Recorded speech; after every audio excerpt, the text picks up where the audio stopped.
Hey guys, welcome back to Fire on the Hill. My name is Matt. You see behind me, guys, I got some IBC totes. On my trip, it was a little interesting. I just got a new trailer, never used it. This first round was gonna be an IBC tote, so it's gonna be lightweight. You know, I wasn't worried about anything. And man, I had a good time getting these totes back to the house. We'll cover that. I'm gonna show you what I have to do to get my truck ready to start running logs. As y'all know, I do not have my main tree service to bring me wood. So this year I have some things lined up to where I can go get wood pretty much anytime I want. I just gotta get my truck ready for the road. It's really just because of my truck being a 1500, it's really not enough truck to pull my dump trailer. So stick with me and I'll show you what's going on. So guys, I went and got these totes yesterday. I'm gonna drop this clip right here to show you what it looks like getting them. I found a new IBC tote person here, getting a good deal on these totes, and you can see they got a lot more. And the best part about these totes, guys, is they don't have the bladders, so I don't have to worry about getting rid of them. But yeah, I'm getting 2 more of these trailers. That's 25 total, counting the one in the truck. Right here is a 2019 quality tilt trailer. This is a 20-foot tilt trailer. This trailer is a lot wider, or not a lot wider, it's about, I don't know, a foot wider than most trailers. The guy I bought it from was hauling hay bales, and what he did is he had somebody weld another 8-inch board right here on either side. You could see how far he is to the fender well there, and he did it on the back and both sides. So this trailer is really 8 foot, and that's why I was able to get these IBC totes 4 foot wide that way instead of the other way. So I was able to get a lot more totes this way. First time using this trailer, I have my dump trailer set at the lowest setting, so I figured this trailer would have been fine at the lowest setting too. Well, I hooked it up in my truck, rode down the road, and I was like, this thing is really bumpy. I'm like, what the heck? And that's on the way there. Well, then on the way, and so when I got there, I lowered everything as far as I can go because I thought the trailer was kind of leaning back, because it just, that's what it does, because it's tilted down to tilt and drive on. Well, I put everything on the trailer, we're loaded up, we're going down the road, and next thing I'm going like 35 miles an hour, and the trailer is just fishtailing. I'm like, what in the world is going on? Let me tell you the story. I got the trailer down there. This is about 50 minutes away where I was picking up these totes. And I get there, I load the trailer, everything's fine. I'm going down the road, and I start to get on the highway, and the trailer just gets really squirrely. I'm like, what in the world's going on? It's like I have too much weight in the back of the trailer. So I was like, oh, this is not good. I get out, and sure enough, I could literally lift the tongue of the trailer up with like a finger. I'm like, oh, that's what we're out of balance. Well, I already had everything loaded, and I'm down the road, and I'm like, what in the world can I do to add weight to this trailer? So what I did is I somehow, some way had these chains, and what I did is I wrapped them around the trailer right here to add weight. And then what I did is I had some bottles of water and some green tea, a piece of wood, and then the Titan tensioner thing for the chains, and I just threw them in there. And luckily enough, guys, this was just enough for me to get home. I could only go about 50 miles an hour before it got squirrely on me. So a 50-minute ride definitely took an hour for me, but this is a learning curve. So my plan is, I already bought it. I'm going to put a box right there, fill it with the chains and whatever I need for this trailer, and get a spare tire here, and then raise this higher up. And I think I'll be set with pulling IBC totes again, because I plan on getting another load next week, and probably a load after that. So I'm sure you guys are wondering how much I'm getting these totes for. Well, I'm getting these totes for $13.33 a piece. We worked it out where I'm paying $400 for 30 totes. But since I went and now I know how many I can get on my trailer, we're just gonna do 25 each time. And I'm probably gonna get around 75 from them. They say they get them all the time and they're just trying to get rid of them, but I want to get them while I can. And I'm gonna fill up whatever room I have for these IBC totes, because in a previous video I mentioned that I was trying to create another wood yard, and this will be a wood yard for my IBC totes since I can't get much up there. So my plan is to come around these trees right here and unload from this side on this side, and I'm gonna use all this room right here to stack these IBC totes. Like I said, I'm gonna get at least 2, maybe 3 more trailers, so I really have to stack them really close because I don't have that much room. So we're just gonna leave them stacked too high and just put them right here all the way down until we fill it up, and then we'll move to another location.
We got this side empty. This was not ideal, but I was able to do it without moving the trailer, so I was like, whatever, screw it.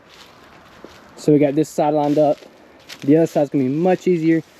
I only have to get off the tractor because I'm grabbing them sideways like I want them and sticking them right in there. So I'll put you on time lapse for this, and we'll get this one.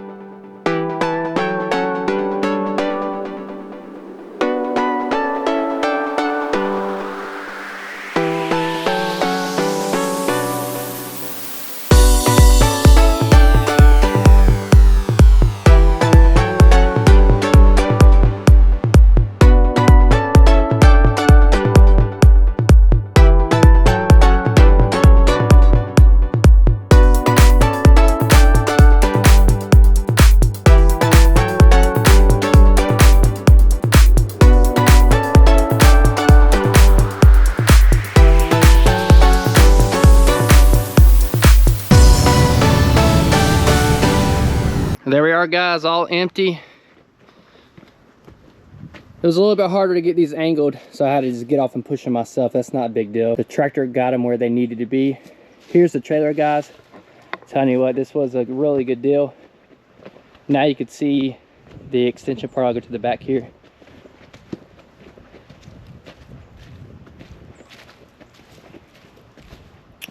It's a 20-foot 10K trailer, and you can see this metal is where the original trailer was on both sides, and they extended it, that board length right there. So that makes it 10 times easier with the IBC totes.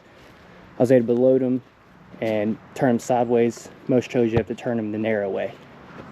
Now we're gonna head over to my garage and I'm gonna show you what I'm doing with my truck. This might actually interest a lot more people than you would expect. Everybody wants a 1500, but everybody wants a 1500 that can do the job of a 2500 and not only a 2500. And that's what I'm trying to do here. So we'll get over to the garage and I'll explain everything going on. So this is my 2015 Kaufman dump trailer. It's a 12K, 12-foot dump trailer. This is the reason why my truck is wearing out and wearing out quickly. I've been running this thing up and down the road a lot lately, getting logs, getting rid of pallets, getting rid of trash wood, you name it. So I've done a lot more loads with the dump trailer than when I had my dad's dump trailer. But the key difference between this dump trailer and my dad's is this trailer has the wheels towards the back of the dump trailer, whereas my dad's is more in the center. So there's pros and cons to both of this, right? This trailer rides so much more smooth with the weight on the rear of the truck. It kind of holds it down and doesn't move much. With my dad's trailer, it goes up and down, because even if you level the trailer out completely level, when you hit bumps and stuff, it's going to go whatever way it wants. Whereas this trailer, the tongue stays down and doesn't move as much. But the issue with this trailer on my truck is I have a 1500 and it's dang wore out my lease and my shocks on my truck. So my truck is now sagging just with nothing in it. So that is my issue, guys. I got to beef up my truck to handle this trailer. I love this trailer, but it's got a crazy amount of tongue weight compared to my dad's trailer. So we're over here in my garage. I have a 2015 Chevy Silverado 1500 crew cab, four-wheel drive, Z71 package. It's supposed to have some decent shocks on it. I think these shocks were wore out before I even got the truck. I feel like it was kind of bouncy to begin with. But my issue with this truck was it started sagging. The rear end started sagging and sagging without anything in it. So I was like, oh my God, they're getting wore out. I really need to beef up the suspension or get a new truck. And I've been looking at trucks, even 2500s, 1500s, what have you. They're just outrageously expensive.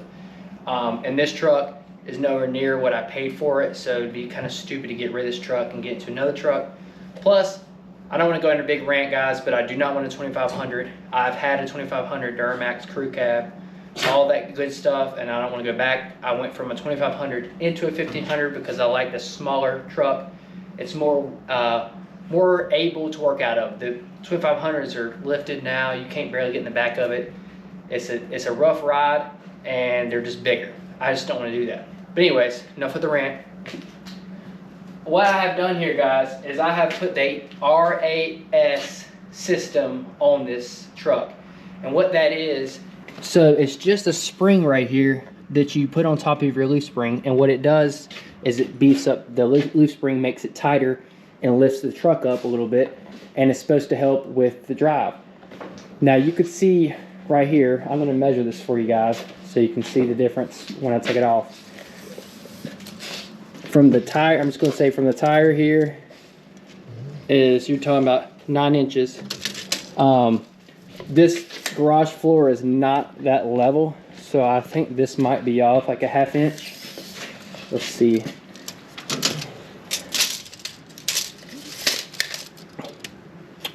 Yeah, that's 9.5. So you're looking at 9 and 9.5. Like I said, the garage is uneven.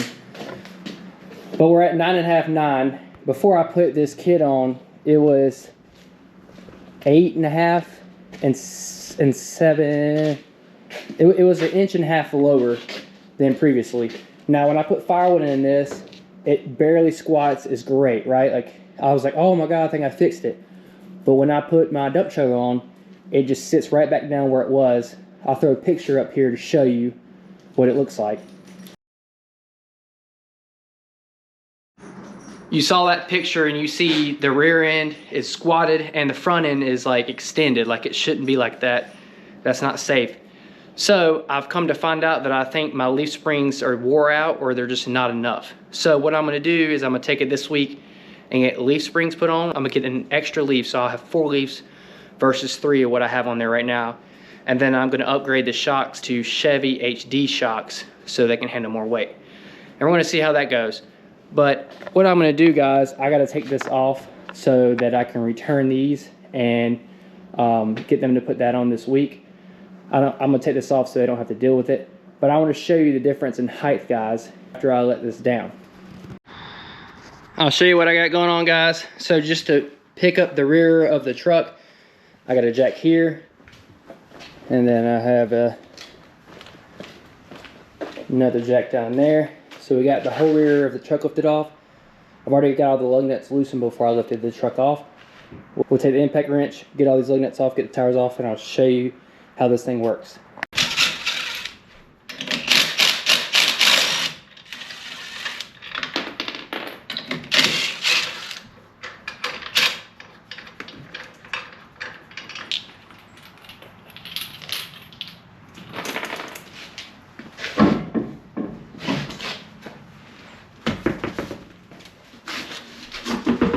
All right, so here we are, guys. Like I said, I only have 3 springs on this truck. You can see this thing's angled now. It's because I have this on and it's torquing it.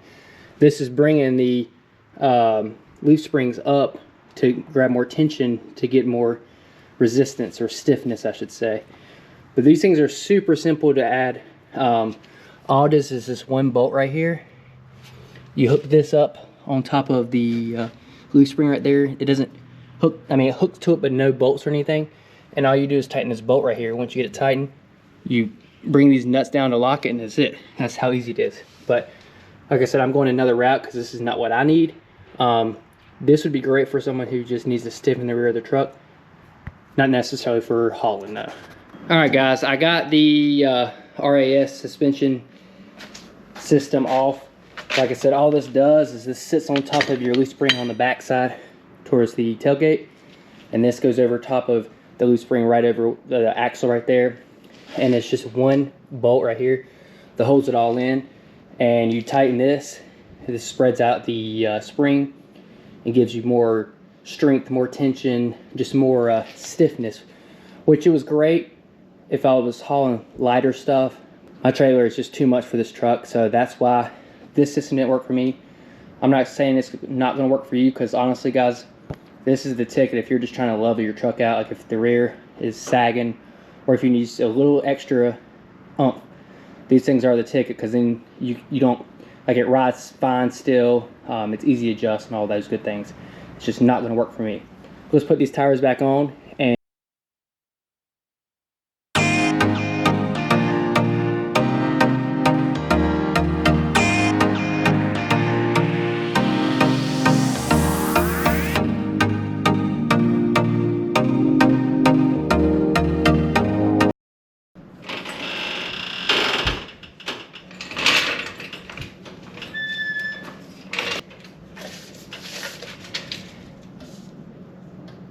we're sitting at 8 inches on this side.